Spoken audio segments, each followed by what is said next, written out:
Welcome back to the Good Fruit Show, where we are on a mission to discover a deep sense of meaning and purpose in our lives. We have Mr. John Shakal with us again for part 3 of his life story. If you haven't seen the first 2 episodes, I highly recommend going back and checking those out. In episode 2, we discussed everything from the timelessness of letters, setting expectations in relationships, why dating is so dissatisfying in today's world, the importance of creating thrill and mystery in relationships, which I found very, very interesting. John's immense gratitude on his wedding day, the importance for us to converge our physical reality with our spiritual one, how John felt holding his son for the very first time, and so much more. It has truly been a pleasure hosting John and learning more about him and from him. And he has brought up things that I have never even considered before. And so far, he's just been an amazing guest. So, John, thanks for coming back again to explore with us. Well, thank you, CJ. Happy to be with you again. Cool. So, we left off with your son, Benedict, holding him in the hospital for the first time. And you were just kind of breaking down, what that felt like. And you also described him as, you have this 100% helpless human being in your hands. And you're just you're breaking that down. So let's go back to that day and kind of start from there. Yeah, well, um, for all of us who have had a first child or maybe a child at all, it's certainly one of those flashbulb moments, right? So I guess I'll revisit briefly what I recall discussing with you last time. And that was just a few hours after birth. My wife, sweet Miss Rachel, was taking a nap there in the hospital bed, and I was just holding Benedict and rocking him, and he's asleep, and um, feeling almost uncomfortably, for me, almost uncomfortably overwhelmed with uh, this kind of reality of connection to him, and sort of almost like a communion of persons. When there's innocence like that in a relationship, there's an intimacy that's almost unparalleled, right? Right. We have relationships with all sorts of people now, and as adults, we have adult kind of relationships. That brings with it a lot of experience, but it also brings with it a lot of, I don't know, baggage would be one sort of colloquial term for it, but it brings with it a lot of life. And so life almost defrays a little bit of our simplicity of who we are. It complicates us, it compartmentalizes us. So when we're with another person, we almost kind of feel this sometimes, right? If they just kind of check their phone, we kind of check ourselves and we're like, suddenly, like, I feel a little bit insecure in this conversation, or at least not the focus of their presence or attention. Uh, so when with a child, this innocence and the simplicity almost commands a room sometimes, doesn't it? Sometimes it's the most sophisticated or supposedly sophisticated people that we're with, or friends maybe who we know well, who, whether because, like we talked about last time, whether because the reality of their spirit is not aligned with the reality of their body, there's a fragmentation of the human person, and we get brokenness, limitation, selfishness, and all that comes with that. But with a child, with an infant, 2, 3 years, that too, I suppose, but 3 hours old, there's not a fragmentation of person. There's a kind of startling amount of innocence and vulnerability that in that moment called me kind of out of myself. I had never experienced it like that before. I've spent time with, like, my most powerful interactions with people are with people who are the most whole, right? They're the people who are the most healed, if you will. They have their mind, body, soul aligned as best they can. And their life is about gift. It's not about prejudice or pride in any way. But with a child, you get that, my goodness, you get it on like to the upteenth degree. So in holding Benedict, I'm kind of just sensing that, and I wouldn't even articulate it this way probably in the moment, But reflecting back on it now and several times before, when you're dealing with the purity and simplicity and vulnerability of a human being, it brings you to new levels of connection, new levels of awe of the gift of another person that you just often don't experience with so many of our relationships, because our relationships and our communications are fragmented, distracted, and all the things I just described. So that was kind of emotional. That was the closest, and I'd been married for 10, 11 months at this point to sweet Miss Rachel, who and I've always called her that, and I always will, Lord willing. And I had experienced that certainly with her, but I think she experienced the same thing with Benedict in a way that I couldn't offer, because we come into this life again with that innocence, and then throw in a little a catechetical piece here. Through the waters of baptism, we believe that our soul is then brought back online as well. And then a lot of our life and our youth, kind of like we described, different stories over the first two parts, where I and you and everybody experiences a kind of fraying of themselves, a little bit of a fragmenting, a little bit of a just coming undone in different ways, disappointments, expectations not being met. So we come undone, and then parts of our person get taken out, if you will, in that vulnerability to other people who are not prepared to receive us. So it was a gift to be able to receive him, who was vulnerable, but he wasn't undone. And this might sound a little bit abstract, pie in the sky and things like that. But gosh, especially maybe some of the guys out there, if you haven't held a brand new infant child in a long time, or maybe ever, you should try it sometime. And you might feel more connected. Maybe if it's this neighbor's child, you'll feel more connected with that tiny human being than you felt connected with anybody else. So that was a signal moment in my life of just realizing the power of innocence, and that innocence is not some sort of a naive, ignorance is bliss, but innocence is a state of being. It's a state of power. It's a position of power, of true power, and enablement of love and gift. So we're there in the hospital a couple more days, or not a couple more days. Actually, we were able to get released the same day. Rachel just bounces back. She's just a power woman like that. With all of our kids, with the first three kids we had were hospital births. The last two, and then this sixth one that we're expecting here in October would be home births. But yeah, we're kind of like in and out in the hospital. Like, thanks guys for your help and for the couple diapers. I think we're pretty much good to go. So we're driving home with each other in the car in Bismarck, North Dakota. We're driving through the little hospital system where there's some walkways over top. And we're going block by block. It's not that many. It's maybe only 12 blocks till we reach home, almost a straight shot west of the hospital. And we're just driving.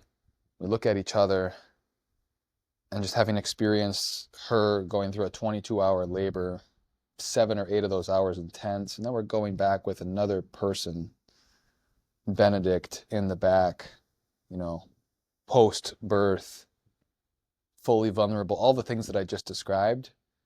And we just kind of together, we don't even say anything. We just kind of start to cry together, feeling all sorts of emotions. Certainly ones of gratitude and gift, but also ones of gravity and realizing the weight of a gift. Just going home with a car seat with a 12-hour-old infant, and just knowing that our lives would never, ever, ever be the same. To that point, our responsibilities in our relationships had always been somewhat mutual, even with younger siblings. And by mutual, I mean there's a kind of give and take. And there's also always, even with siblings, There's always, the buck doesn't stop with us. It stops with somebody else. It stops with mom and dad. And this time, for the first time in our lives, the buck absolutely stopped with us. This wasn't my mom's kid. I couldn't just be like, hey, I don't know how to do this. I'm a little intimidated. Can you, like, it's been a good 2 hours, but here you go. Nope. No, like I can call dad to ask for advice, but that's it. It comes down to Rachel and I being like rising up to the task of being parents. So there's just a greater awareness in that moment of the gift, but also the task, like the job at hand. And not like, oh, like, no, we're not going to be good at this. And, we're not crying just because we lost our freedoms and stuff. Now we can't go out and we can't go hang out for 2 hours at end of the restaurant because now we have a baby with us. It was, yeah, just really grappling with our own insufficiencies, but like we were made for this. Like a lot of people have done this, probably far less qualified than us, and hopefully many of them have done it really well. And so it's like, okay, we were made to do this. We weren't just born to be John and Rachel, but we were born to cooperate with God in the creation and then the formation, human formation, spiritual formation of other humans. So first few weeks, we're just kind of settling into that. We're going on all sorts of walks. We're doing the things, right? We're changing diapers, and I'm kind of getting rehabilitated into the world of diaper changing, having had siblings 10, 12 years younger than me. I'd done that before and almost passed out. But, I couldn't pass out this time. So yeah, we move back home, or we get back home and we're there, and, life is different, man. Humans are strange because we adapt so quickly to new situations that our mindfulness and that our like competencies can come online so fast that we forget what it's like to not have that competency a lot of the time. I don't know if you've experienced that in any way, but when I started going to college, for example, after 3 months at college, I'm like, what does it feel like to live at home again? I kind of, like, I remember it. I did it for 18 years, but I've become so habituated to this new environment that I'm here for it. Same thing with being married, same thing with having kids. And so, yeah, it was a lot of expansion of our hearts, our minds, our relationship as well, between Rachel and I, and just of our imagination of what's possible, of the meaning of life, right? Children have this, in their innocence and purity and vulnerability, exercise a kind of power of influence to the attentive person that few leaders possess. They command a power of influence to the attentive person that few leaders possess. And it's a mystery, isn't it? So those are the first few weeks. And I had just recently, again, I graduated 2 weeks after that. So I gave my thesis at the University of Mary for my theology thesis, and then pretty darn soon after that, we came back to Wisconsin for the month of May, to the Chippewa area, and Benedict got baptized, excuse me, on May 13th by a good priest friend of ours. And then we were back out to Bismarck, North Dakota, and we're jumping right in head first into new staff training for Focus. And that's a 5-week immersive experience where you're with, about 600-700 pretty incredible, well-formed, high-achieving, intelligent, emotionally intelligent, experienced human beings. It's a little bit intimidating at first because you're like, what the heck am I doing here? I just went from a 5-star recruit to I'm like a solid 3 out of 5 compared to who I'm hanging out with. But it was good. It was formative. And then, life goes fast, right? After that, we get done with training early in July. And the next 5-6 weeks, we are fundraising to be on campus full time. So Focus gives you all the tools to say, hey, here's the mission. Are you bought in? You want to go fight for souls on campus and win people to faith, to family, to just right living. I'm like, yeah, I get it. I want to do that. I want to make that impact at this impactful moment of their lives. How do I do it? Well, we can't possibly pay 1,000 missionaries to do this. So we want you to build relationships with people and invite them to partner with you, to sponsor you, if you will, to go to campus. Maybe they're convicted about it and they would like to, but they can't. I can. So send me, kind of thing. And we talked about that briefly during our last episode. So we're fundraising for 5 weeks, and praise the Lord, we meet our goal. And then we're at St. John's University, private Catholic school in Collegeville, near St. Cloud, Minnesota. Yeah, so that's kind of the first year of life after becoming a father and after graduating. And then it's same kind of thing, different place. We're down at Platteville. I'm beginning up graduate school. So the pace of life quickens. Another child eventually is on the way. And we're, at that time, we're kind of discerning, like, well, we're open to life, certainly. We're not going to make use of contraceptives or things that are opposed to the natural functioning of the human person as God designed it, that would artificially subvert and manipulate just the gifts that he gave us as male and female in our fertility. So we're using, natural family planning as a method to a wonderful method to learn how just the woman's body works, but also to achieve or avoid pregnancies. So we're kind of praying with this, and it's a new kind of thing. It's like, well, we have Benedict at this point. He's 8, 9 months old. We kind of got it in hand. Are we ready for another one? So we're kind of going through that process and getting ready to move to Platteville. So, your thesis, do you remember that day?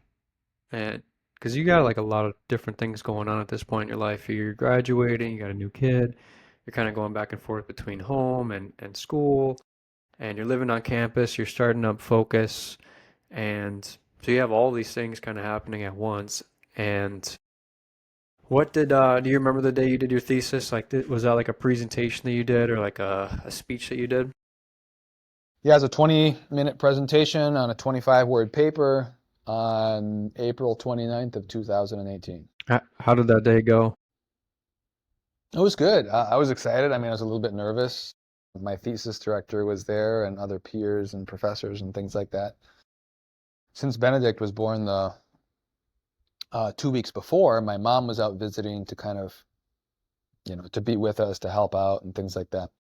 And so she was able to come to the thesis as well, which was kind of nice, the thesis presentation. And it went well. The topic was, the fancy sort of theological word for it is ecumenism. But basically what that boils down to is interreligious dialogue, particularly among Christians. So I'm a Catholic Christian, and I had become, and still am, keenly interested in the differences of belief between Christians, where we're united, where we're separated, and possibilities for deeper union, possibilities for unraveling knots, whether theological or perhaps just personal and communal, moving past the us-them sort of language to, okay, we're part of the children of God. And just like I or you or whoever might come from a messy family, it doesn't mean that we stop trying to achieve deeper unity as a family. And if we do stop trying to achieve it, that means we're giving up. And it just kind of struck me what a spot of hopelessness it would be as a Christian if we're just like, well, I guess this is just the way that Christianity is. It's divided up into thousands of different groups and people and teachings, some of which are dramatically different. So pretending that we're united is not only a disservice to God and his plan for unity, but it's a huge disservice to each other. I mean, if we tried to pull that off in family life, I mean, imagine the disingenuous person that we get characterized as. Like, this person is not only tone deaf, but they don't even know it. It's one thing to be tone deaf and know it. It's another thing to be tone deaf and not know it. And I think a lot of Christians, a lot of Catholics, are maybe like that. They just stop at the us, them, and they've got it all wrong. And there's no questions. There's just this kind of uber confidence about what we believe, and the other person's kind of crazy. Or there's an insecurity about what we believe, and I just don't even want to deal with these questions. I just want to put my head down and do what I'm used to. So my paper, what I've tried to do with my thesis paper and presentation is plumb the depths of that a little bit. Yeah, there's almost like this tribalism, isn't there? Yeah, which is, tribalism is a good thing, right? Because it creates social identities. It creates a stable experience and form of life from which we can operate and learn and experience life. It gives us a place. I used this analogy last time we talked, but it gives us, if we're using like a toddler learning to walk, it gives us that chair to hold on to before we're starting to like, I want to try to take a couple steps. So tribes are good, but are the tribes synced is another thing. A basic Christian belief is that, at least in historical Christianity, is that there's diversity. Yes, that's the tribalism, but the diversity exists within a fundamental unity of doctrine and then practice. So I wanted to deeply interested in both belief and then how faith is lived out as an exercise or as an expression of belief. Is essential to forming a tribe, but then also like how that's done might lead to what you kind of characterize as tribalism, which in today's culture is sort of a discount word for just a discontent pluralism, almost. Like, we're pluralistic, we're really different, and that's, we're not happy with those people, but at least we're not those people, right? So yeah, so the earliest days of the church had different tribes, if you will, or communities that had a kind of fabric and identity to them, to the like actual people's lived experience, but it was under the common shepherding of Jesus and the people that he put in place. So my paper, in short, explores where we've kind of been with that, particularly in recent history, in the 20th century, and where we're at now, a quarter of the way through the 21st century. And if the last 500 years was somewhat of an unraveling of Christian identity, we could disagree on doctrine or whatever, but if it was an unraveling of identity and unity, what are the next 500 years going to look like to take out those knots, to really not just be reunited? We don't want just like an awkward family reunion where we pretend everything's amazing.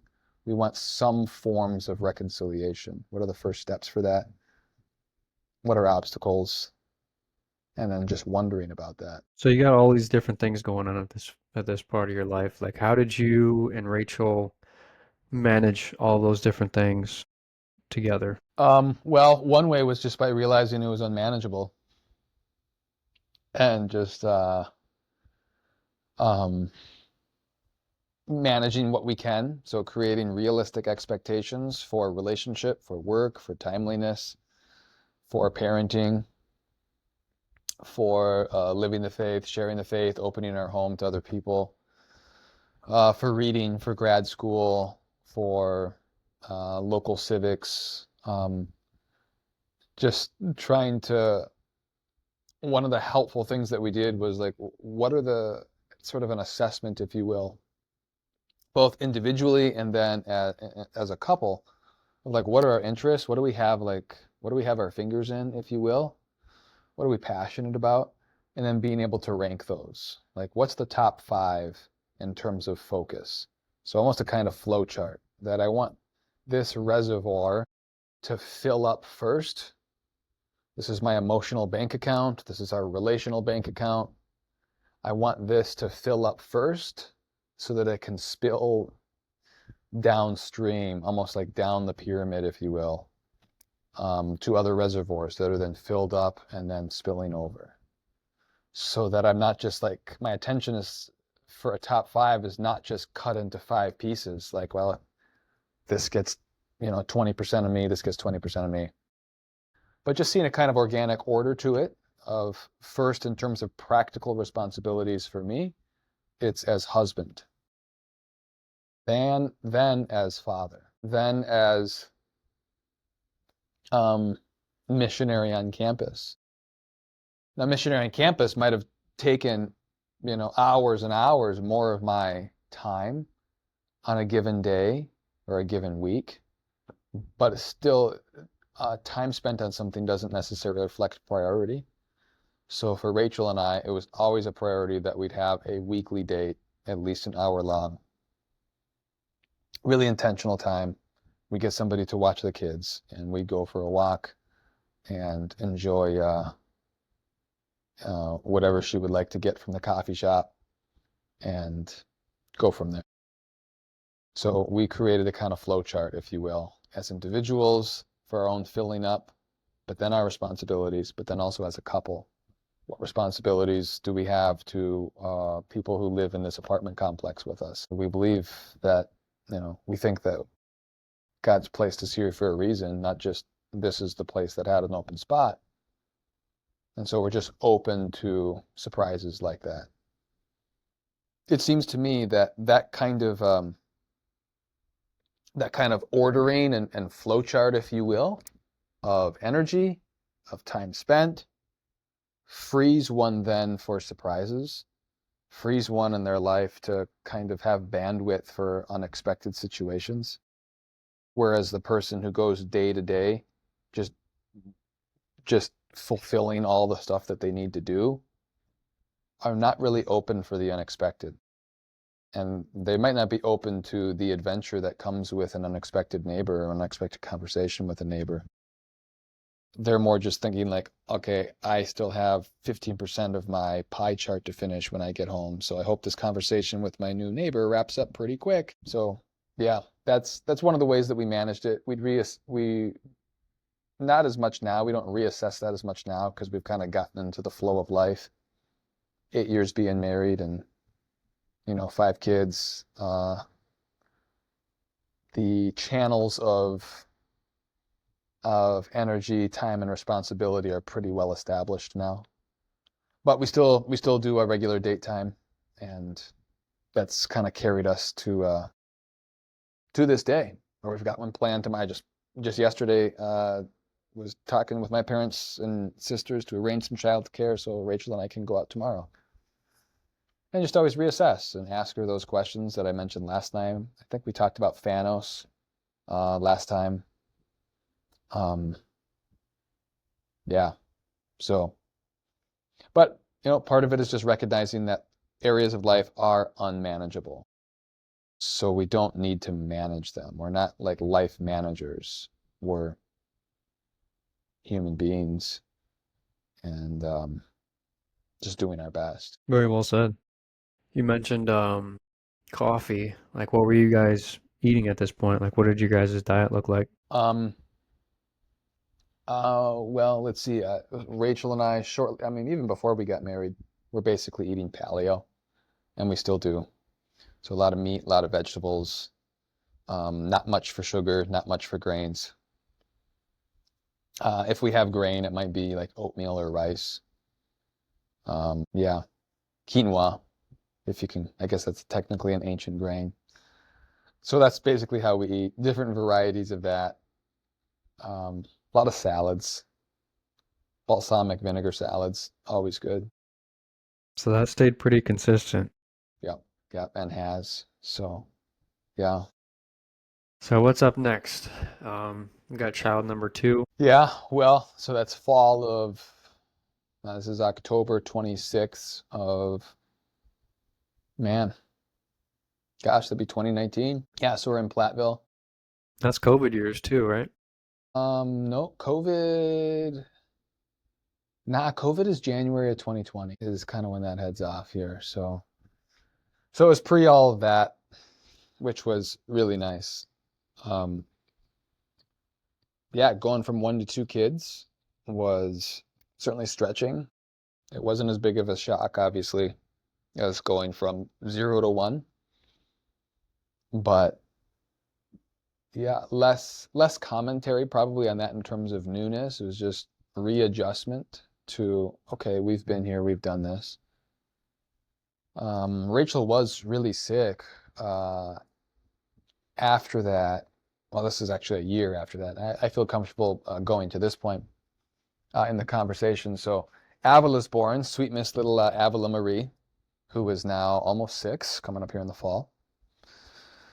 Um, Rachel and I are still like, well, God's, we're 2 for 2 here in about 2.5 years. So God's given us the gift of fertility, and we realize that's a gift. A lot of people struggle with fertility.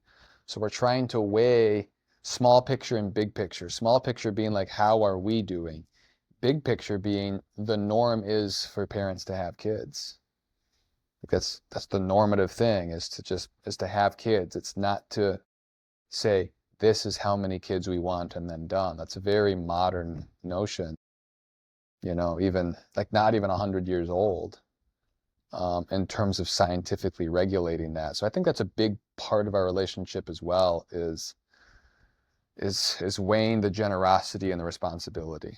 A theme that I think we touched on briefly in the last episodes, but in the last episode, but just navigating that, like what is too much? Like we don't want to be irresponsible. We don't just want to we're not here to just like have as many kids as possible. That's for sure. We do know, I think, some families who maybe their reasoning has gone about that far, and I think that's ultimately damaging because then the priority is no longer the flow chart isn't first. We're here as a man and a woman called together in the covenant of marriage, and our family is downstream of that. It almost all becomes about the stream of kids, if you will. So in some like traditional conservative Christian circles, I think that there's still kind of a contending, a grappling with that of like we got to figure out what it means to take the words of God of be fruitful and multiply, but not just multiply because we can bear fruit. Um, having 12 kids is not automatically better for the world or automatically better for those kids. It's better for those kids and better for the world if they can be raised virtuously, if they can be invested in personally as a human person and receive the gifts proper to their dignity, the attention from their parents that they have a right to. So we're kind of trying to feel out that boundary versus the much more modern notion of, well, let's try to have a boy and a girl. And if we have 2 boys or 2 girls, maybe we risk it and have a third kid, but we'll probably just stop with 2 girls or 2 boys. And let's plug them into as many sports as possible. So, yeah, early on, we're just trying to sift through this. Like, what are some factors for discerning spacing kids? What did home life look like at this time? Home life looked like me getting up at about 5 o'clock, which I did this morning. Apologize for the yawn there. Getting up at 5 o'clock, working on grad school until about 6:30 or 7, and then having breakfast with Rachel and Benedict, who's toddling around at this point, and baby Avila, who's just nursing and co-sleeping with us. So she'd sleep in. Benedict would get up earlier. And yeah, probably 7:30 or so, I'm out the door. And some days it was earlier. I'd start at 6:30 with work and meetings. And then some prayer time, some reading time, some team formation, some strategizing, some planning, some Bible studies, some logistics, coaching the team with the people that they were working with. Yeah, we'll come home maybe 3 o'clock, 3, 4 o'clock, and go for a walk around campus, mix up a nice little beverage, sit down, chat, chase a kid, play with the kids while Rachel makes supper, eat supper, hang out, go for another walk, put the kids to bed, visit with Rachel, go to bed, wake up at 5 o'clock, do grad school, and kind of just get it into that rhythm. There's also 2 nights a week um, that we kind of decided that no more than, because you're on campus, you're working with students, right? Not everybody's going to be getting up for a 7 o'clock meeting or be free for a noon meeting. So there's some nights where I had to work, some days where I had to work evenings. And so 2 would be the normative, where I might be gone from 7 to 8:30 or something like that. During times of particular need, maybe on campus, I'd be gone 3 nights a week, but it would be like, this needs to be really short term, because I can't be a good husband and a good dad if I'm gone for, almost half the nights in a week. Even if it's just 90 minutes, I want to be more present. So I was just always remembering that family is first, and even for a Christian, mission is always second to the mission of family. You get a lot of people involved in church and ministry and things like that on a professional basis, who they burn out, personally, professionally, and their marriages might fizzle.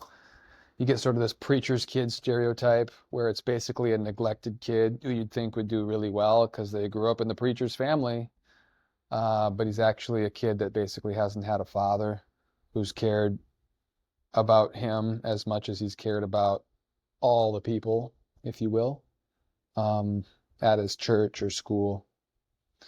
So yeah, home life looked like just understanding that and getting into a flow.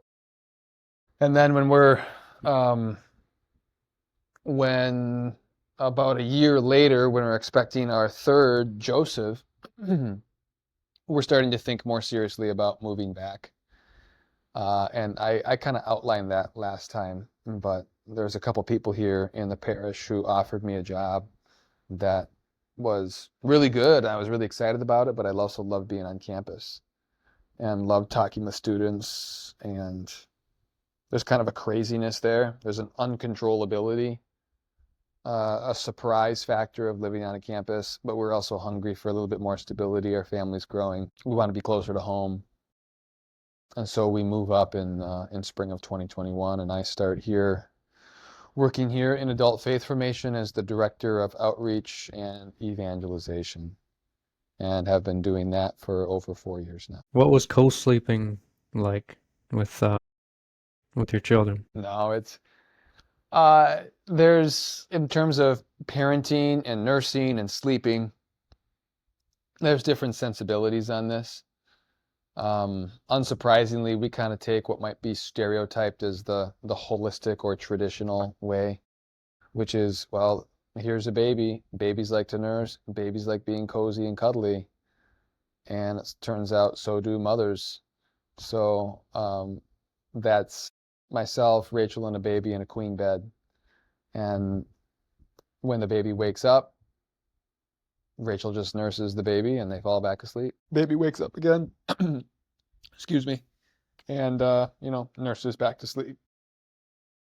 And we maybe do this for the first 7-8 months, maybe a little less, depends on the kiddo, but 7-8 months of their life, and then they get to a point where they're just kind of waking up to nurse. They're not waking up because they need to nurse. So we start night weaning them, and then they have, part of the night they're sleeping with us, but it's also nice to have just 2 people in a queen bed, just in terms of space and stuff. So we kind of get them used to sleeping in a crib and more used to that. And that's kind of where I come in, because a breastfeeding mom is like the most powerful person in the family to all the kids, right? Mom is the person. But mom is also not the person to rock a baby to sleep, because a baby doesn't want to get rocked to sleep if they've been breastfed. It wants to get nursed to sleep. And so that's where I come in, because I don't have the goods that the baby's looking for. And so it can kind of recognize like, oh, I can go to sleep and be rocked by this strange hairy man, and that's what happens. Yeah, I was just like curious, like what that transition was like for you of like just having this small human in bed. Like, were you able to sleep pretty well at night? Like, were you At waking first, you're up in the kind of middle of the night? afraid because you're like, I don't want to roll over on the baby. I don't want to accidentally put my pillow on the baby. And suffocation is a real thing, like from a practical standpoint. And so, for that reason, a lot of healthcare practitioners, pediatricians, and family doctors today might say, yeah, co-sleeping's not good, don't do it. But Rachel and I were like, look, like obviously we can do it, and it can be a huge good if we're just careful about it. So again, we're highly adaptable. So I just learned to sleep laying still more often. I just got more comfy, not tossing and turning. If I do, I would wake up and I'd quick check and be like, oh, yep, there's the baby, and go back to sleep. So can an accident happen more like that in that situation? Is there a new risk there? Yeah, I could roll over or pull the blanket up and forget that there's a baby next to me. But also, is there a risk of with infants sleeping by themselves, of not having that human contact and warmth and coziness? Are there factors there as well to consider? I think, yeah. So it just takes, I think it's a parent by parent, child by child decision. And their parents don't need to be insecurely looking for professionals to tell them how to nurse a child all the time or how to hold them, and just figure it out. Like we've become so specialized. Like, how do I do this? Well, here's a book. Like, I think we've been doing this for a long time as human people.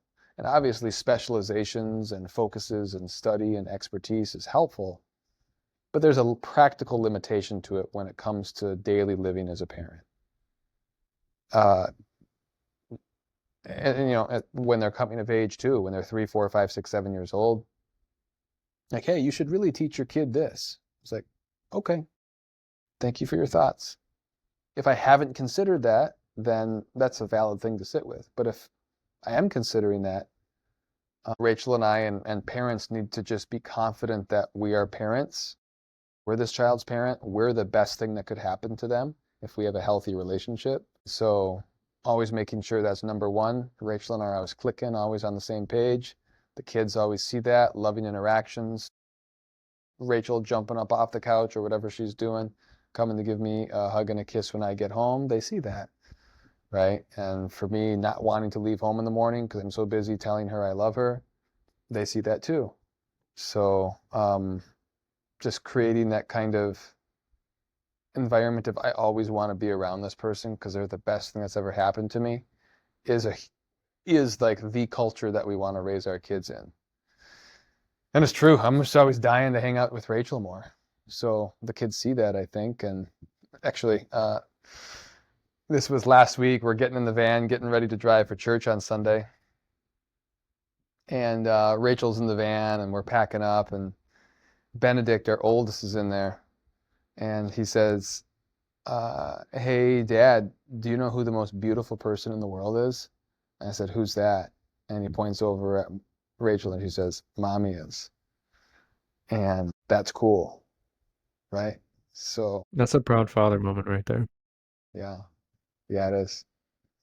So It before is. we dive into Director of Outreach and Evangelization, what was like the core mission of your time at Focus? Like, what were the things that you guys were focused on as a team? Well, in terms of strategy, and I just start with strategy here, not because strategy is the focus, but strategy is the lens by which we viewed our jobs, and still is, by the way. I'm still a Focus missionary. I just don't have the branding. I'm not employed by Focus. What I mean by that is these are the habits and the thoughts and the formation and the focus on people and discipleship and personal faith formation. That Focus did a great job of just instilling in us that faith isn't firstly about rules or the Ten Commandments. It's firstly about relationship. And so that's why we have the rules and the Ten Commandments. Uh, um, So in terms of the strategy, we were looking for opportunities to win people to a good community, win them to God, if you will, to warm them up to the reality, to warm them up, but just to win them to the reality and way of thinking that they are incredibly loved, that they're infinitely loved and cared for, and that God has an amazing plan for their life. And then when they're kind of won to that, when somebody catches fire, like, wait a second, and they experience the love of God for the first time, if you witness this, it's just like a switch goes on. So then we're looking to build, like, how can we, our interactions with them are going to go deeper. So I want to try to build them up in the faith. When they're getting built up in the faith, they're going to reach a point of almost a second conversion. If their first conversion was one to Jesus and one to relationship with God, the second conversion is one to his mission. Like, what is he about? And so their conviction that gets laid upon their heart is, how can I then share this with other people? How can I win and build and send other people? And so we win them to Jesus so as to build them up. In building them up, they catch that fire of, this isn't about me or for me. My life is not my own, it's a gift, and so I want to evangelize myself and share the faith with others and invest in them and win them and build them. So it's really a sort of a cycle of human life where everyone is known, loved, and cared for. So win, build, send would be the strategy, the skeleton, if you will. The heart of it really is three things that we'd identify as divine intimacy. Number two would be forging authentic friendships, and then number three would be having clarity and conviction about the little way of our own lives, the little way of evangelization, the little way of our own vocation and mission. That God usually changes the word. The normative way to change the word is not from a stage, but it's from a home.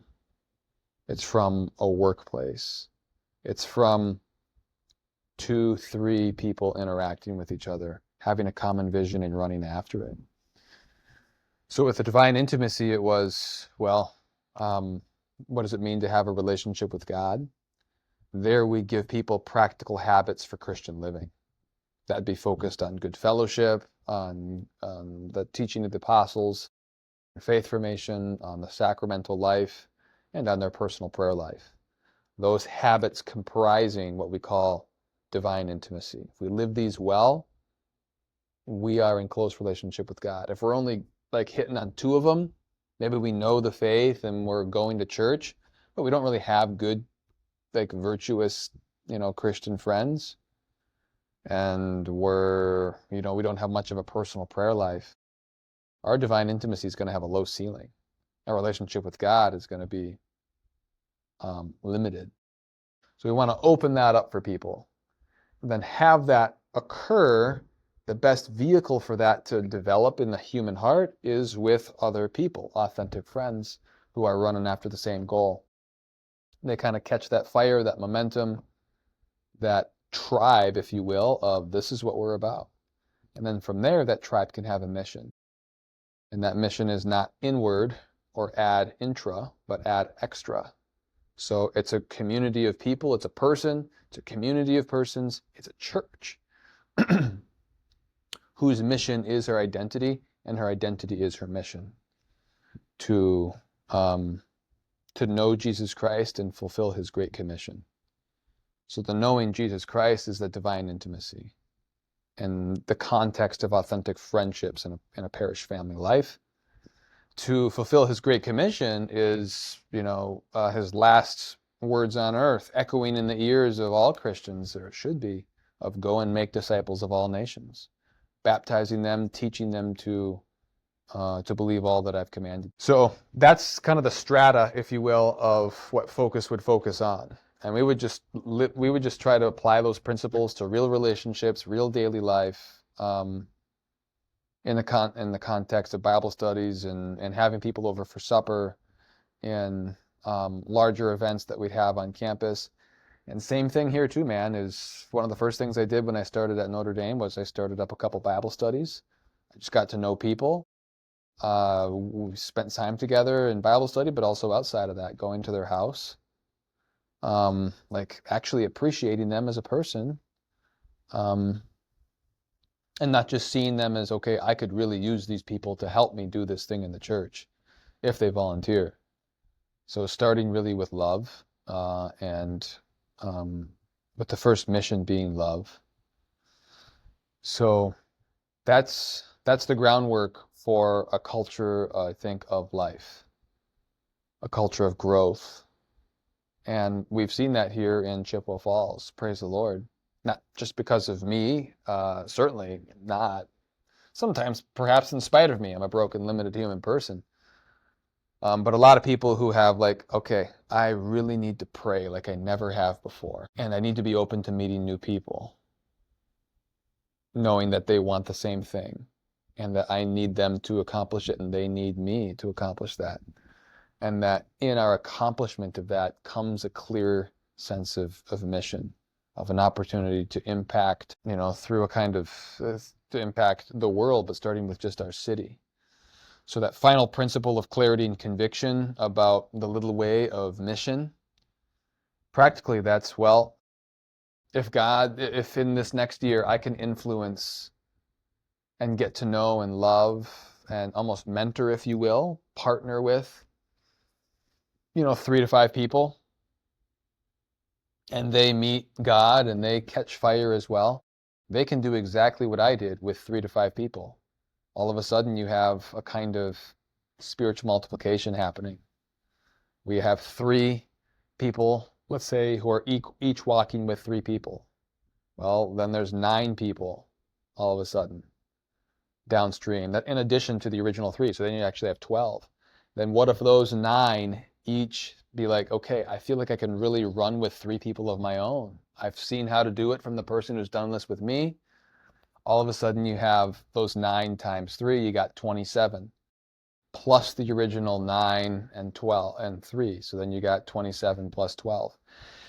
3 generations in, by my math, that's 39 people.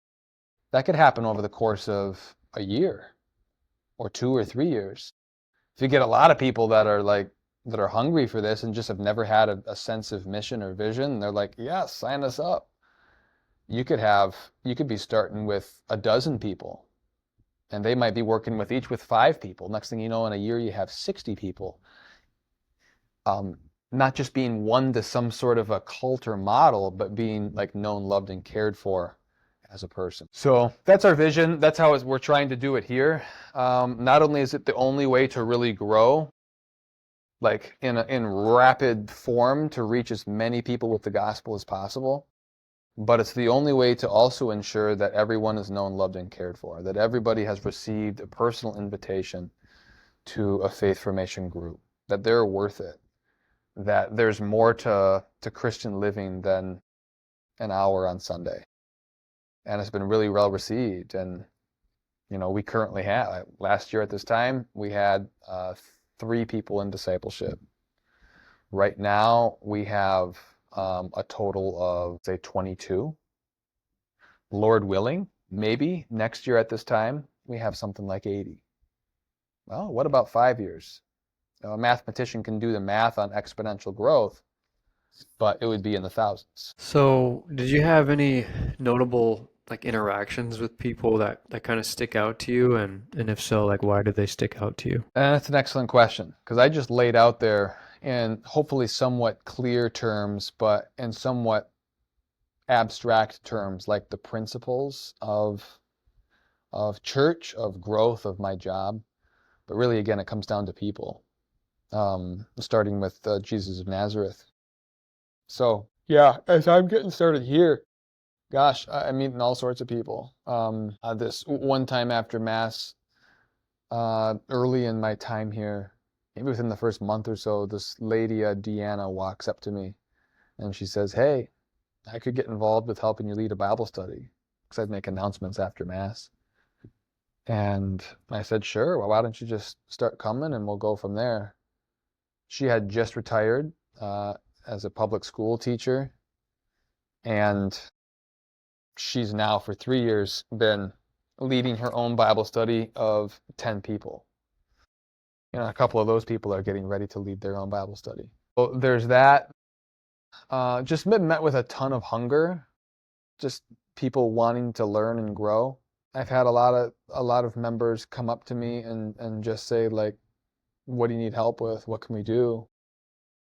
And I just think like, is it because of something special I did? Nope. How do I know? I literally just got here, and they're just so many people, so many Christians are hungry for a way to live. They're hungry for a vision. First time I sat down with the pastor that just hired me, I asked him, we were kind of going back and forth, and I said, look, part of my job is that I'm your biggest fan in terms of like, I'm trying to direct people and refer people to their pastor, to you. But that also means that I'm not going to be around the parish office that much. My office is going to be coffee shops and marketplaces, where the people are.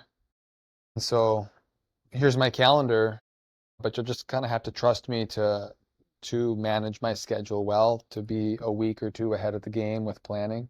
And then I asked them these two questions, and I always ask these people these two questions. It's a thing I kind of learned from Focus, I guess. I always ask leaders these questions. If this is going to go really well in whatever collaboration, whatever you want to see here as the priest, I say, Father Burrish, like, what needs to happen for this to go really well? For me to be an effective employee, for the church to grow, et cetera, et cetera. So, he'd weigh in with that a little bit. And I also ask him, if this ends up a disaster or ends up just being like average or going poorly, what would be causes that you'd anticipate that would lead to this going poorly?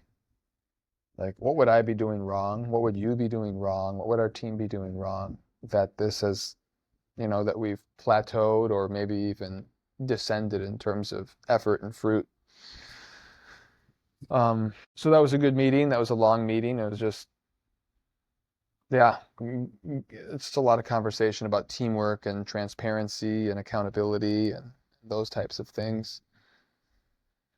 Yeah, having people over to our house. Rachel and I we have a goal of at least a couple times a month, we still do, of inviting a young family or a new person over to our house. So we have them over for like a wine and cheese night or something fun like that. Trying to go for the win, if you will, trying to just build a relationship with them. And I recall early on meeting Catholics who were skeptics and had fallen away and thought that, whether they had fallen away or not, they were kind of incredulous that the parish was going to spend money on a position like mine because, hey, we should just be saving money. Why are we spending money on a job that's not maintaining, like, just focused on the parish? It's focused on things outside of the parish. So they didn't really have that. It was much more of a circle the wagons approach of like, this is what we've got, this is what we have saved. Why spend money on somebody, a position, a person who's looking outside of what we've got? Yeah, I mean, those are a couple instances.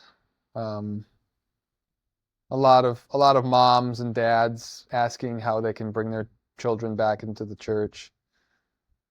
And now, again, so much of my time is spent in Christian initiation, where we have a group of 34 people who are preparing to enter the church. My first year it was 8, second year it was 11, third year it was 19, fourth year it was 23, and right now we're at 34. And I guess that by the end of 2025 we'd probably be at about 40 people.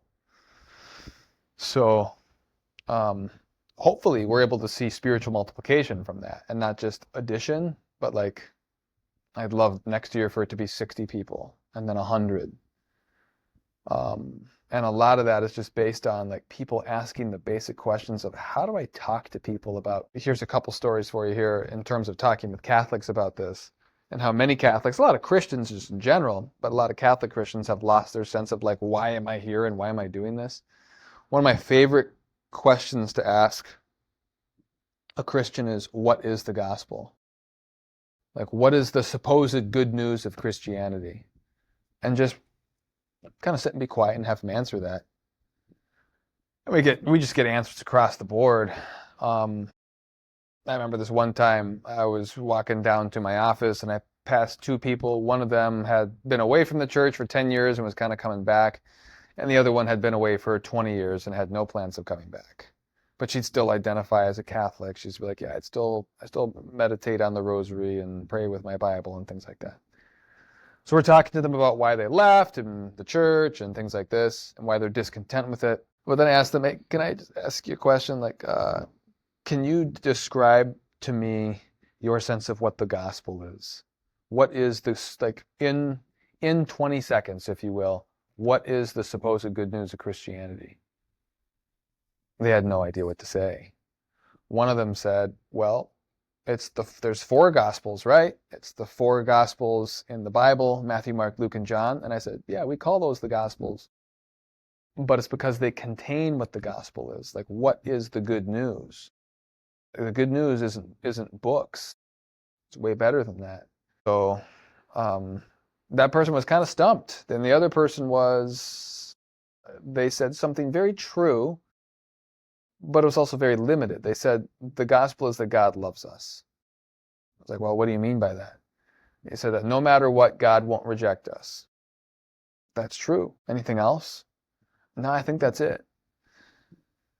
And to me, when I hear that, I'm like, okay, you've got the first point down, like God loves us. But it was just 2 weeks before that I was talking to a high school student who wanted to become Catholic, and I asked him that same question, and he said the same thing. He's like, yeah, God loves us. And then he said something surprising. He said, and honestly, for that reason, I'm not sure if I want to practice my faith. And I said, why is that? And he said, because God already loves me.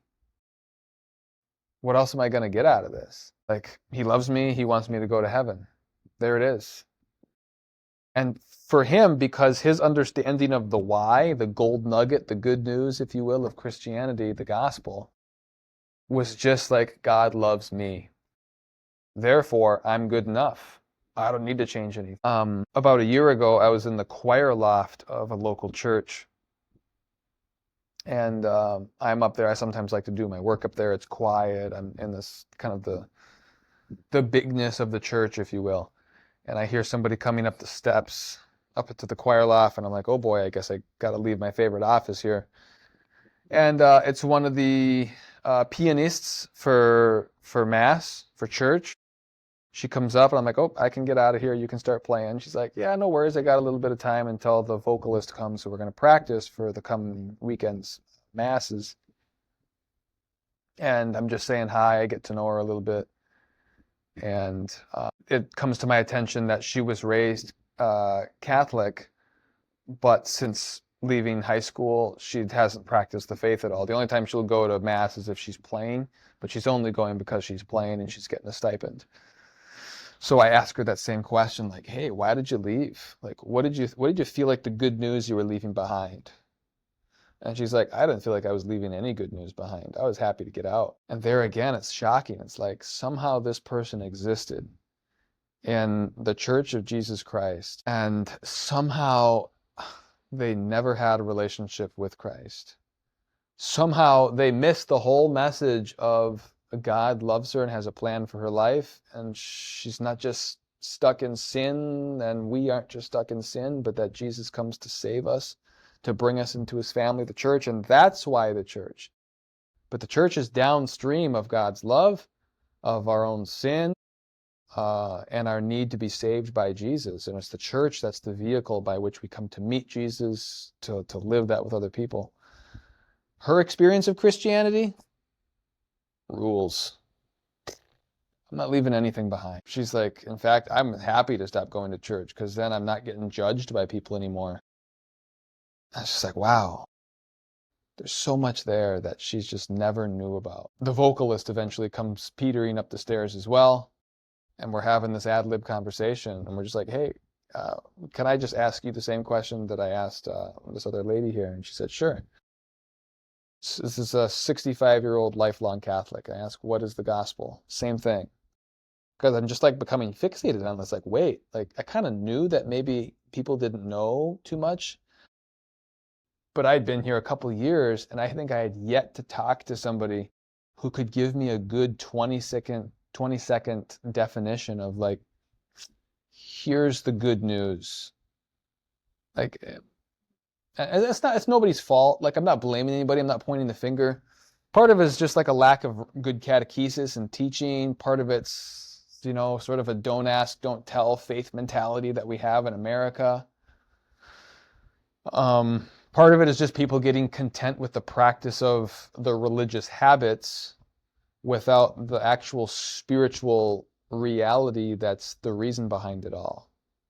And so the faith for them becomes almost like a business relationship with God. I check my box, you check yours. We're still good to go, right, God?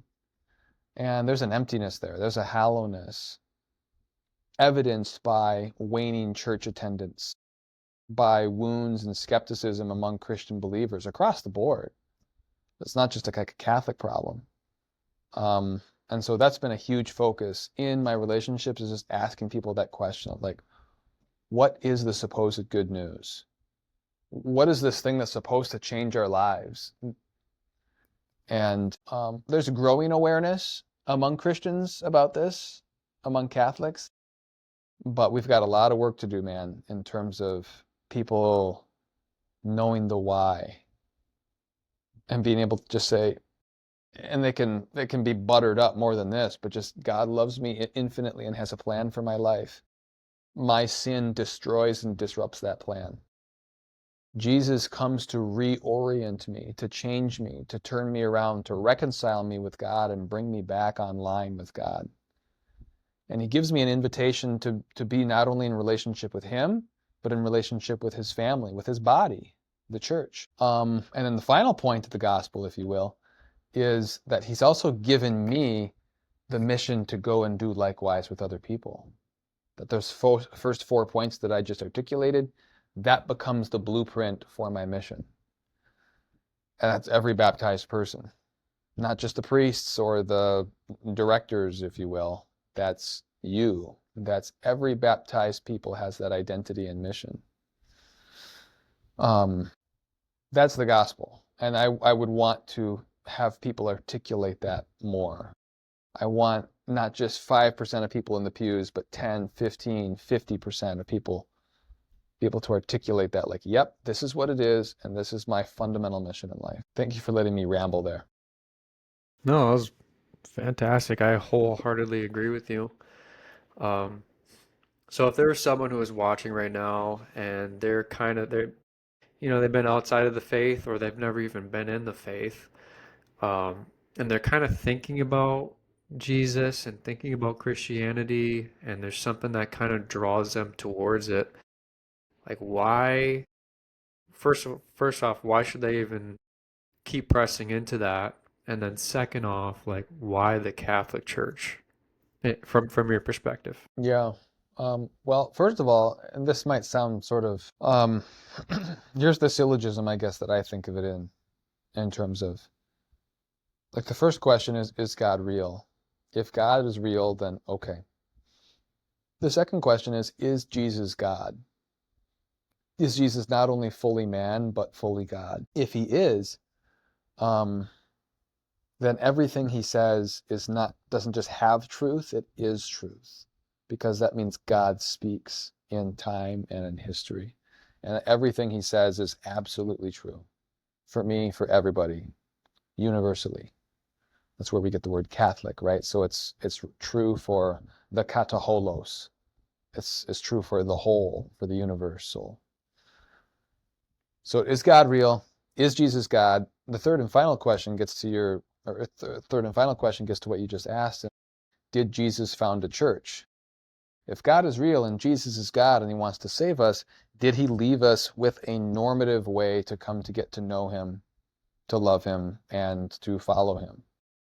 And the Catholic Church, I think, without triumphalism or some sort of a prideful monopolialism, if you will. That's not really a word, but there it is. With kind of modesty and reverence and humility, just says, we just believe that Jesus is real and that he did found a church, and that he intends for there to be unity within the diversity of peoples, and that I want to be part of the church that Jesus founded. Is that church going to have hypocritical and corrupt individuals in it? Yeah, but get in line. You can't find a church of whatever Christian tradition that doesn't have that. And so it's kind of an invalid place to start. But a lot of people start there like, there's this bad priest or this bad bishop, or I just felt judged by these people who didn't know me. Well, I would suggest maybe there might be deep wounds there or hurts which need to be treated with care. But from an objective, sort of intellectual point of view, I'm not going to judge the church based on the people that aren't living the Christian faith well. I'm going to judge it by the people who are living it well. And so I'm going to look for their good fruit. I'm going to look for the saints. I'm going to look to people that really know, love, and are sharing their faith. I'm not going to look at the people who left the church and are like, oh, this is no good. I might ask them why they did, but they're not going to accurately represent what Jesus or the church teaches. So,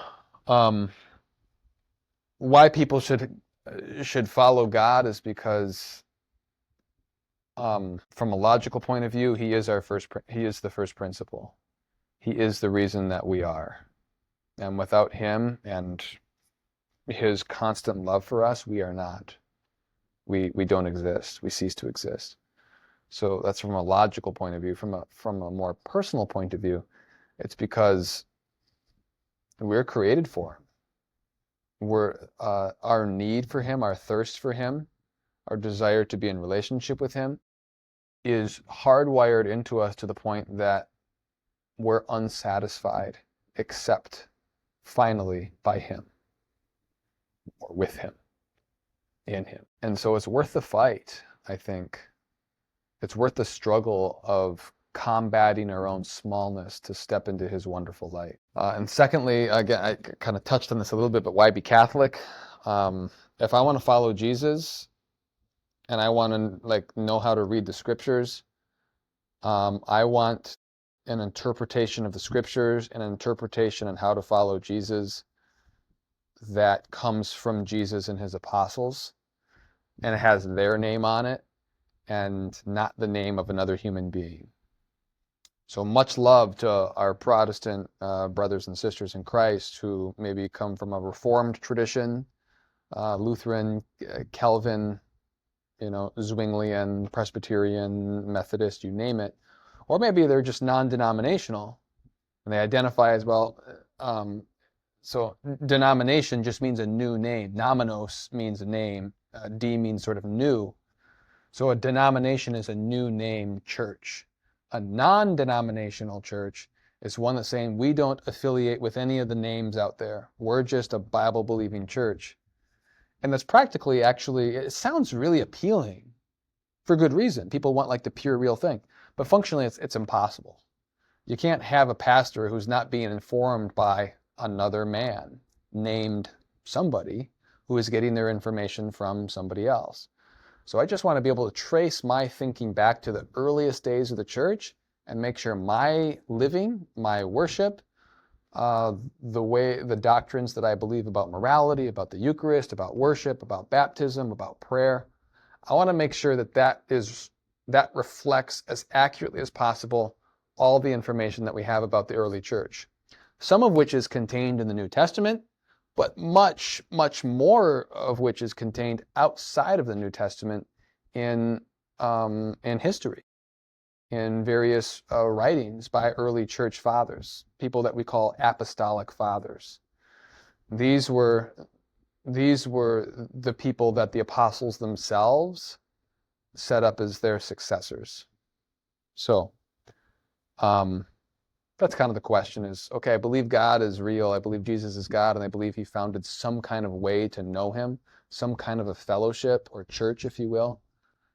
Does the church that I go to what the early church believed about these big topics? If it does, then I'd want to feel pretty good about myself. If it doesn't, then why not? Like, who's more likely to have a proper interpretation of how to follow Jesus? Somebody not acquainted with the apostles and their successors and are just reading the Bible in the 21st century, or somebody who's reading their Bible in light of how the earliest Christians interpreted it as well? I thought that'd be a really interesting detour to take, and it definitely was. So, kind of going back to your story now, um, child three, I think, is where we left off. Yeah. Yeah. So Joseph is born a couple, gosh, well, he's July 24th. Just had his birthday, just turned 4. And he was born just like maybe a month, just over a month after we moved back, month and a half, 2 months maybe. And he was fun. Rachel goes into labor at 3 a.m. as she seems to, like with all of the kids, except one. So 4 out of 5 is within the 3 a.m. hour. That's not a bad batting average. And she goes into labor, and we're like, okay, well, we got to get going, because she's like, John, this is progressing very quickly. The first labor was 22 hours. The last labor with Avila was 8 hours. And she's like, it's been 2 hours, and I feel like I'm ready to roll. So we hop in the van, and we are just cruising down I-94, 53 rather. It's 5:30 a.m. in the morning. I'm going 95 in a 65. And she's there in the van, like she can't sit at this point without like possibly hurting herself because the contractions are so strong. And so fortunately the roads are wide open because there's not many people on a Saturday morning going on Highway 53 at 5:30 a.m. And I'm just gunning it as safely as I can, but also realizing we can't have this baby be born in this minivan, especially with the hospital, 15 minutes away. We go 95. In the median, out of the corner of my eye, I see that there's a police officer sitting there with his lights off. And I'm just like, no way. Like, we can't have this. And I'm like, I'm just going to keep driving. Fortunately, I don't know if the dude was asleep or was it just an empty car to just kind of give people a little reminder. But off we go, 95 miles an hour down the highway. And we get in, and this is COVID times. It's about a year after COVID, so there's still a lot of the protocols of many protocols of which I'd be critical, but of just regulating masking and things like this, and we don't need to get into that. But we show up to the hospital. The reason I bring that up is Rachel's there, like, oh boy, like it's basic, we're ready to roll. And the nurse is like, ma'am, you need to put on a mask. Ma'am, where is your mask? And I'm just like, this isn't happening right now. We get up we need to go to a room now. We get up there, and the doctors are sort of methodical, like, okay, intake, here's your clipboard, and can you sign these things? And Rachel, what's your date of birth? And her water breaks. And they're like, oh, I guess this is what's going on. So her water breaks, and she starts pushing, like she's just ready to roll. And she's pushing, and Joseph comes out, healthily and pretty quickly, 8-10 minutes after we even arrive at the hospital. So that was cutting a little bit close. Yeah. So we're there for maybe a few hours, and then we're like, I think we're doing pretty good. And we head back home. Yeah. And then just another readjustment. And so there's that. And I guess since we're on kids, for the next birth, we did a home birth. And so we had midwives that we were working with, which is a great experience. And my sister, who lives in Phoenix, Arizona, she had studied to be a doula and to be a midwife as well. She didn't end up going through with being a midwife, but we invited her, hey, do you want to come home and be part of this birth? It's not going to be in the hospital. And she said, sure. And I don't know, like Rachel's just getting really good, man. So baby number 4, goes into bed or goes into labor at 3 a.m. again, of course. And, Felicity's born at 5:30 a.m. So this is like a 2.5 hour labor. And she's born 20 minutes before the midwives even arrive. So, like we're calling them, and it's a little bit of a ways away. It's like 45 minutes. But fortunately, my sister was there, who was very calm, and she delivered the baby. She delivered Felicity Joan on January 2nd, 2023. Take that back. And of course, people might be hearing this and like, wow, you guys are really getting kind of cocky with this whole labor thing. And laboring at home, and she's born before the midwives even get there. Isn't that kind of risky? I mean, again, yes, I guess there is always a kind of a calculated risk to everything, but we also know that Rachel has had very healthy births, and so all we can do is make the best judgment with the information that we have. And she's had healthy births, and so we weren't afraid of that or nervous about that. And yeah, so we readjust again to 4 kids, and the clan is growing quickly. The oldest at this point is Benedict, he's then 5.5, so he's getting old enough to help out with dishes and stuff around the house. But Rachel at this point as well is also very involved with a moms group at the church, and is just connected with a lot of local moms, and was really working on building a really helpful and burgeoning culture of motherhood. Like, just a lot of moms and dads, it's easy to get isolated when you have kids, especially young kids, because you're just kind of overwhelmed by life. And so having like people in your corner, people that'll bat for you, people that get it, people that you can just go over to their house and you let your kids run around like, crazy people, and that they're going to be okay with it.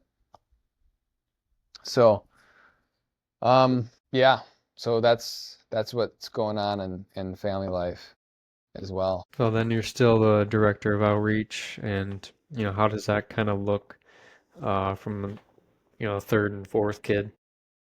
It looks very much the same. At this point, though, I'm getting more involved um, in marriage prep and baptism prep. And, if you're looking for like juicy conversations, marriage prep conversations are always like the fun kind of conversations, if you will. Uh, because that's when you're talking about real life. Like that's when, like, okay, guys, we got like the masks have to come off. Kind of like what we talked about in the last episode. But again, from my standpoint, as a faith formator, if they're coming to me, it's my responsibility to not just prepare them for marriage, but to prepare them for a Christian marriage, which starts with Christian living now. Not always, but often we might get couples who are coming who have, who maybe if they were raised in the faith, they aren't practicing the faith with any consistency. And if they are, it's probably somewhat recent.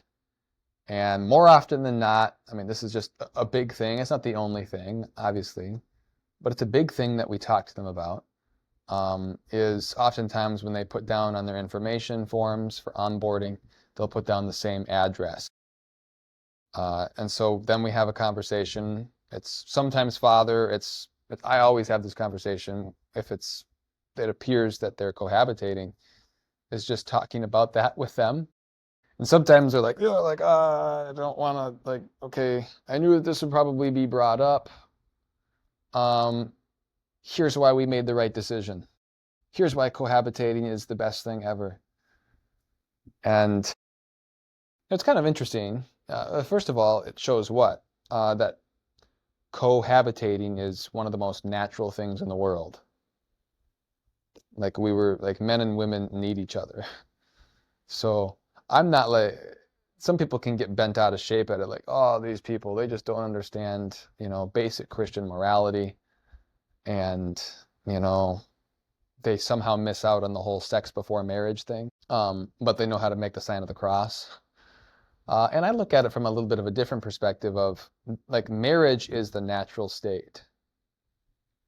For humanity, marriage is the natural normative state of life. It's not the state to which, like, everybody's called, because you can have a supernatural call to be a priest or religious, maybe even a consecrated virgin. But marriage is the natural state. Therefore, living together, cohabitating, if you will, as a man and a woman is the most natural way to live. So I remember this one time I was sitting down, this was last year, with a marriage prep couple, and this comes up, and they're like, yeah, I know we maybe shouldn't be, like, we shouldn't be sexually active before marriage because we get that Jesus and the church has always taught that, you know, sexual activity is reserved for marriage, the context of marriage. But we don't think we need to move out, though. Do you? And I'm like, well, I don't know. Do you? Because it's like, how feasible is it to live as brother and sister, if you will, with somebody you're wildly attracted to? Like, that's like, that's like an alcoholic who's like, you know what, I'm going sober. And maybe they go sober, but then you're like, hey, you want to go to a bar? It's like, I would be disingenuous if I bring an alcoholic to a bar who's a recovering alcoholic and say, hey, only have one drink or two drinks, because that doesn't appreciate nature. That doesn't appreciate chemistry. That doesn't appreciate and take into account physiology. So why do I bring this up? Just because it's one of the most interesting kinds of conversations that I'm somewhat regularly a part of, is a marriage prep conversation, certainly about prayer and the rest of our life together and, like, what do they want to be. But just, like, talking with people about like their relationship and about physical intimacy and emotional intimacy. That's when you really, like, get to see people and you get to know people, and it's a tremendous gift, and it's something that is and, like, demands care and carefulness, that I try to give it. There's other instances as well, obviously, where I'm sitting down with somebody and it seems that they're cohabitating, and again, this isn't the only hill to die on. It's obviously not. There's so many other things. But it's important because it really shows whether or not somebody has gotten the gospel. This is why I bring it up. This is one of the litmus tests. If I'm meeting with a young person who wants to get married, and I'm asking them, do you want to make Jesus the center of your life and family? Yeah, absolutely. Oh, great. And some people might hesitate on that. 9 out of 10, 8 out of 10, if they're coming to us for marriage, they'll probably say yeah. And then if I ask them, well, what does it look like to make Jesus the center of your relationship? Well, we go to Mass, we pray, we try to pray together more. Like, okay, awesome, let's work on those things, and we make a plan for that. And then if I ask them, what does it look like to make Jesus the center of your physical relationship? Like, what does it mean to see your sexuality, to see marriage within the context of what he's taught us about marriage, sex, and family? That's kind of when things go quiet a lot of the time.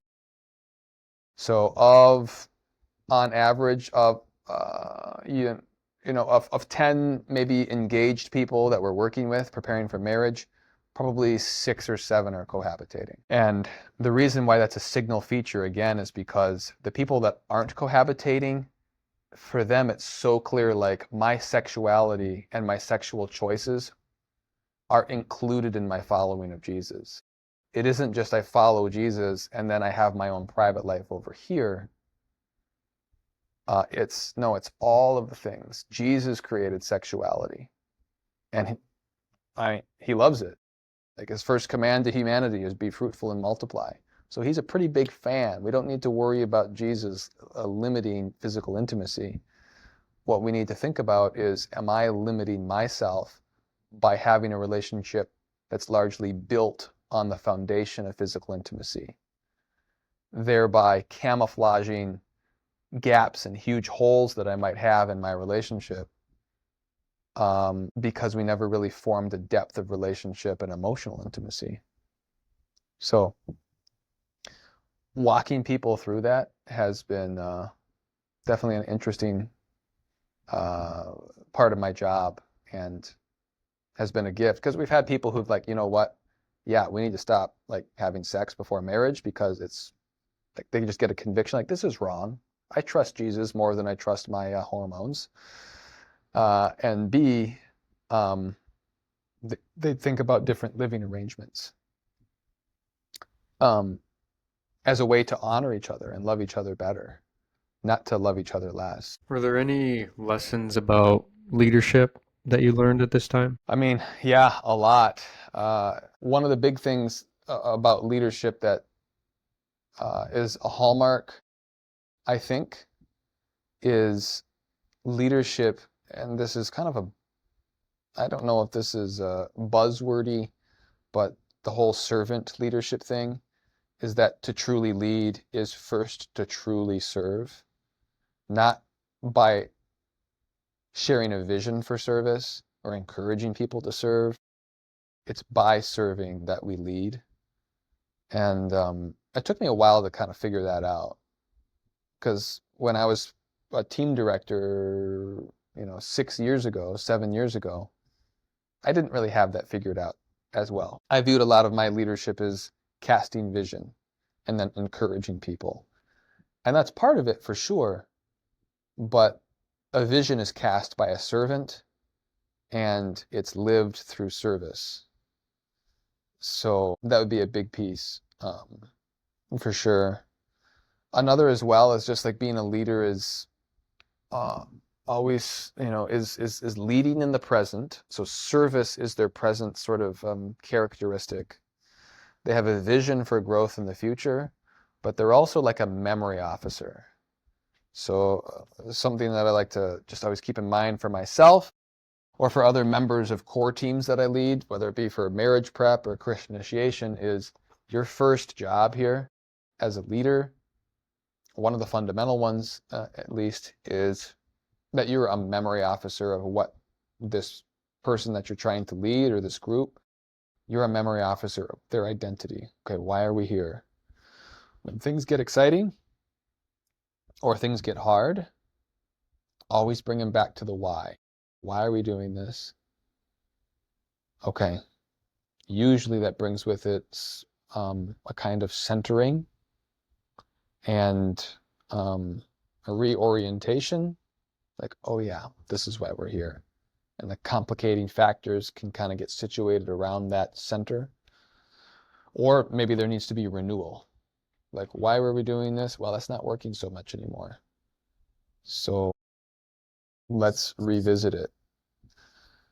And a leader is never content with the status quo. A leader never wants to just maintain where you're at. It can be a temptation, especially if things are going well. But a leader's like, things are going super well. What can we do to make it go even better? It's always the question. It's just wondering about our blind spots. So me as a leader, I try to keep that in mind a lot. Like, what are possible or likely blind spots that I have?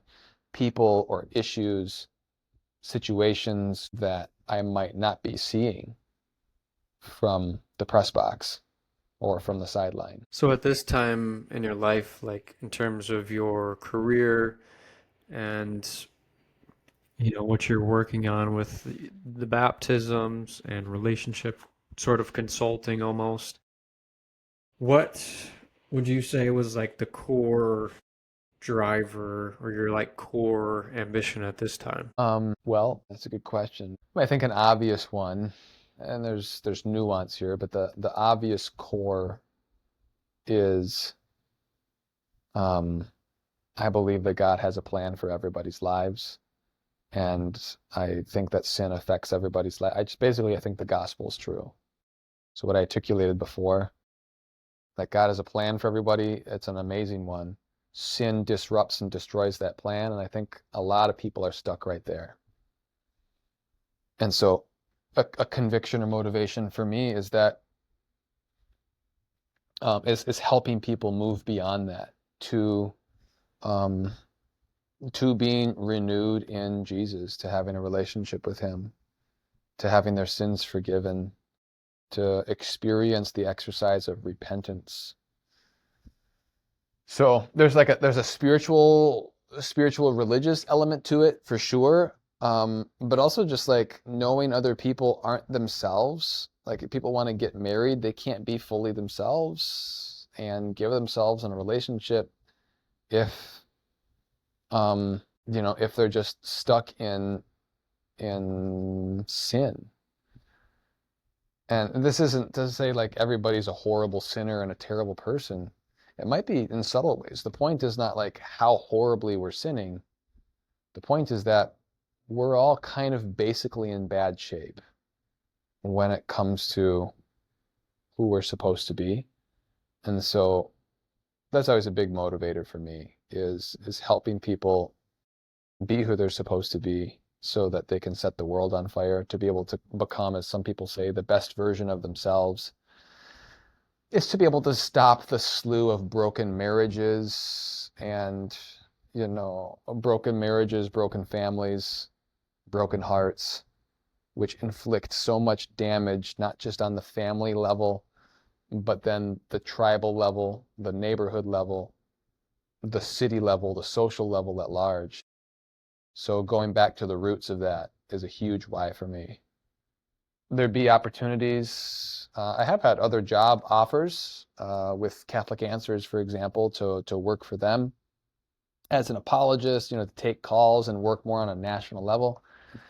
And I'm just that's not what that's awesome and that's totally needed, but we've got a lot of people on that. I feel like we don't have a lot of people that look outside of their window and say, this is where I'm called to be a saint. These are the people that God wants me to help even before they're hurting terribly. There's marriages that can be renewed and saved if somebody takes the time to ask a question about it. And there's marriages that can be saved before they even start by helping them realize, hey, your marriage right now is built on sand. And when the rains come, you guys are not going to like each other very much. So you can build your marriage on the rock.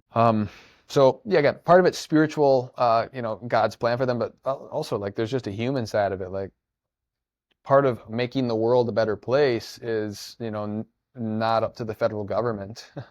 It's not up to more like brochures. It's not up to more social agencies. It's primarily up to individuals, real people who get up and put their pants on every day and who can invest in people.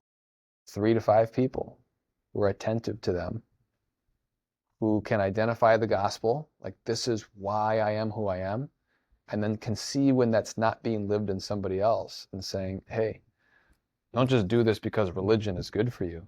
Do this because God has a plan for you and your marriage. Part of it is also remembering the devil has a plan for people in their marriage as well. He's the accuser. He's the liar. He's the disunifier. And so being in a position, not just because I work for the church, but because I'm baptized and I believe the whole enchilada of this life and the afterlife, there is a call for me and for all the baptized to enter into that space, to enter into that milieu, enter into the grist of other people's lives, not with a mandate of how to live, but with wonder, with awe, of just like almost being enchanted by the dazzling infinite dignity of them as a human person, helping them recognize that, helping spouses or engaged people recognizing that in each other before the bad habits start forming, before families are broken, before kids are fatherless and motherless, before those kids grow up and, drop out of school or get involved with, improper juvenile activity. So yeah, in summary, if I guess I could boil it down, my job here is I view my role of the church as just like a professional expression of what all Christians are supposed to be doing. And I feel blessed to be able to do it full time. And moving forward on the timeline, going to child 5.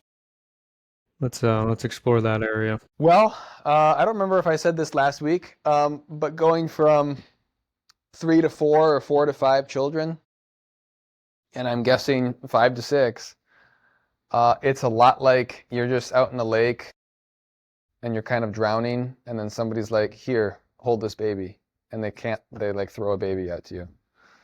So it's, um, it's an exaggerated hyperbole for sure, but with Agnes being born last spring, so last April, she's almost a year and a half now, and expecting another one in October.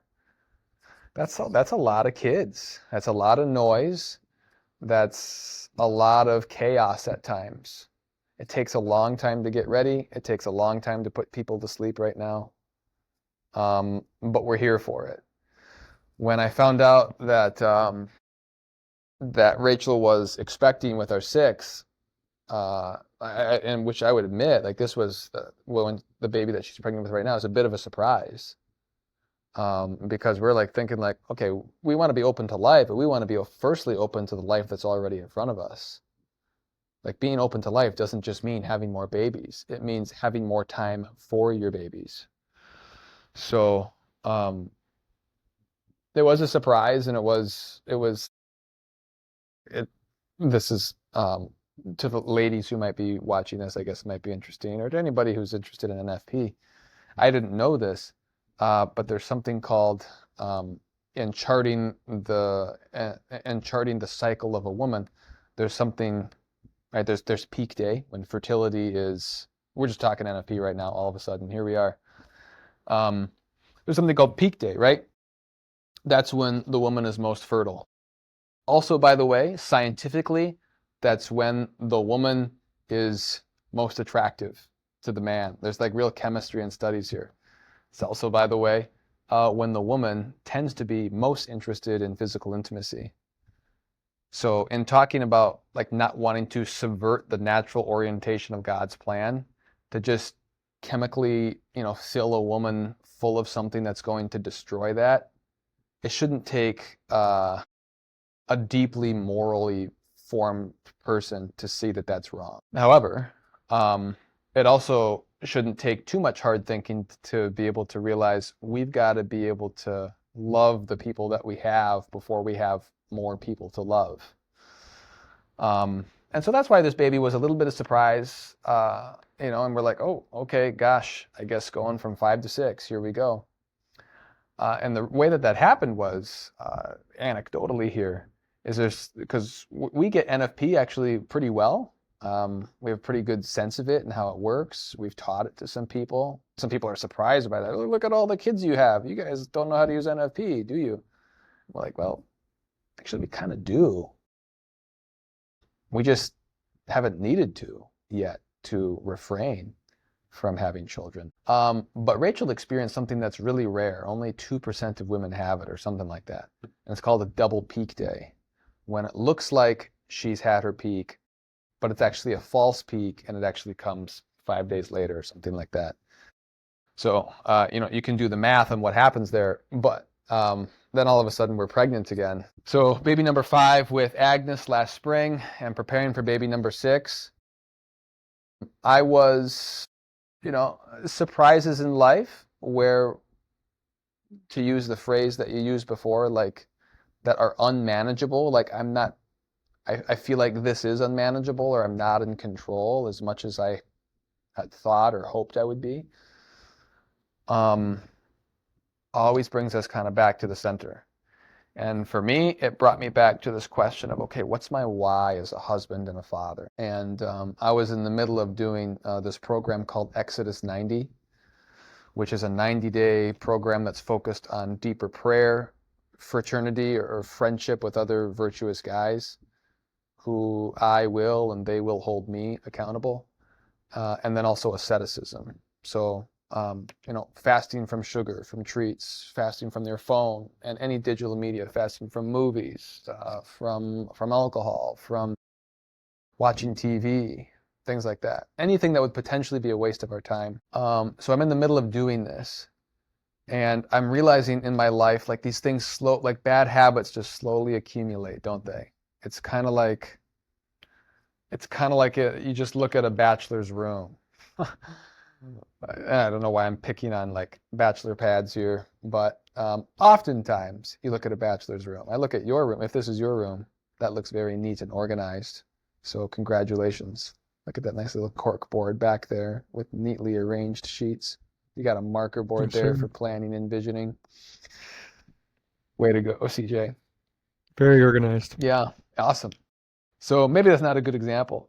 It's like a slow snowfall, right? You shovel off the sidewalk. Next thing you know, in a little bit, there's another inch of snow, and you shovel it off again. Um, I think our human lives, our pursuit of virtue is the same way. It is for me, where I'll make goals, I'll have clarity, I'll kind of clean up my time, my schedule, my energy a little bit. Next thing I know, I'm like, how did I go from spending 15 minutes a day on my phone for unnecessary phone use to like an hour, maybe an hour and 15 minutes? Gosh, that is 75 minutes that disappeared into a black hole that impacted nobody's lives. That was something that I thought I would just enjoy or feel entitled to because of the hard work I'm putting in. And I can't afford to do that anymore. There's too many people relying on me for me to rely on my phone for entertainment. And so I'm just having to kind of refold and constantly reassess, like, and just set goals with that. So right now, my goal is no more than 15 minutes a day on my phone, and whether that's social media or checking up on the Brewers or whatever. And it's certainly when I'm not around my family, and I need to work on that a little bit. So I try to do it like after the kids are in bed, if Rachel's doing something, or maybe just after I get home, I'll stay in my car and check up on some stuff and then go in the house, just so that I could be fully present. Because I'm like, look, if God has deemed it in his plan, double peak day and all, or whatever, that he wants us to have 6 kids under the age of 8, I've got to be playing my best ball in the fourth quarter when I come home. I can't be coming home being like, wow, I'm wiped. How was your day, Rachel? I need to just lay on the couch for an hour. I can't live like that. That would be irresponsible of me. And so that's a phrase that I like. So playing my best ball in the fourth quarter when I get home, like that's really when it counts. Like, am I going to give my best the first 3 quarters when I'm at work here? Yeah, I've tried my darndest. But knowing that my first 3 quarters even exist because the fourth quarter is the fourth quarter, that's when the wins and the losses happen. So I can't just win at work, but then lose at home. Curtis Martin, the founder of Focus, tells this story of when he's starting Focus. And he's got the model, he's got the people, he's just getting it started, and he's meeting with his bishop to try to get him on board. Like, hey, I really think this is going to work. And the bishop is looking at it, he's hearing him cast his vision for it. And he says, Curtis, I think you're right. Like, this is really going to work. I think this is going to change a lot of people. I think this might reach thousands, maybe hundreds of thousands of college students in your life. And then he gets up, this bishop does, he walks around his desk, and he grabs Curtis by his suit jacket, and he says, but Curtis, if because of your application of this vision and your work for all of the people out there, if because of that you lose your wife and your family and they suffer because of that and they're neglected because of your work, you will go to hell. And Curtis was like, yes, sir. Like, absolutely. Yep. Okay. I got it. No problem. And when I heard that story, I was like, there's just a lot of guys that need to hear that story. And a lot of moms too, maybe if they're working a career of some sort. But if our marriages and our families are jeopardized and in acute or chronic way because of our work, we are failing at life and winning at work. And you know what I'm not going to write on my tombstone? I was happy because I was successful at work. Nobody does that. And if they did, everybody would know. It wouldn't take a religious person to say like, that they did not get it. They missed something huge and dramatic here.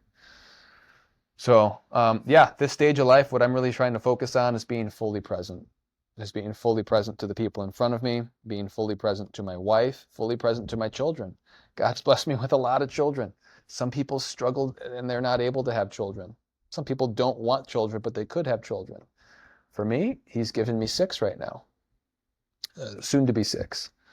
And if they get the best of me, everything will be okay. If they get 70% of me, I'm not so sure. Well, that being said, John, it's 2:24. I think we're ending at a pretty good point here. If if you'd be interested, I'd like to have you back again and kind of explore more of your present moment. Like, where is your mind at now? Like, what are you interested in? And, how does life look today?